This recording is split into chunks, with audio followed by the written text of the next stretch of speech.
नमस्कार. रयतेचा राजा छत्रपती शिवाजी महाराज, भारतीय घटनेचे शिल्पकार परमपूज्य डॉक्टर बाबासाहेब आंबेडकर यांना अभिवादन करते. आज संसदेत चर्चा सुरू आहे वंदे मातरमवर. वंदे मातरम पहिलेही प्रिय होतं, आजही प्रिय राहणार आणि पुढे भविष्यातही प्रिय राहणार. कारण ते वंदे मातरम आहे. आपल्या मातीला वंदन आहे. त्याच्यामध्ये जातीचा पातीचा कसलाही विषय नाही आहे. परंतु वंदे मातरम आपण तेव्हाच म्हणू की जेव्हा आपलं पोट भरलं असेल. उपाशीपोटी वंदे मातरम येणार आहे का?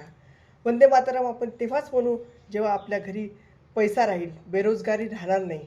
वंदे मातरम आपण तेव्हाच म्हणू जेव्हा आपल्या मुली सुशिक्षित राहील. म्हणून हा मुद्दा संसदेमध्ये मांडलेला आहे की वंदे मातरमवर चर्चा व्हायला पाहिजे. अहो, काय चर्चा करता वंदे मातरमवर?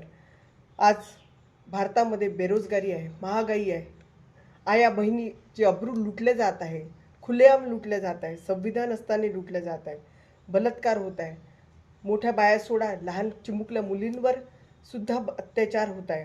असे पाशवी अत्याचार असताना त्या मातीला कसे वंदन करणार आहे? ती माती कशी सुखी राहणार आहे? जर त्या मातीचं वंदन करायचं असेल तर सर्वात पहिले बलात्कार आपल्याला रोखता आले पाहिजे. बलात्कारी लोकांना कडक शिक्षा व्हायला पाहिजे. प्रत्येकाला काम दिलं पाहिजे. प्रत्येकाचं पोट भरलं पाहिजे. उपाशीपोटी आणि भुकेल्या पोटी कसं हो वंदे मातरम होणार?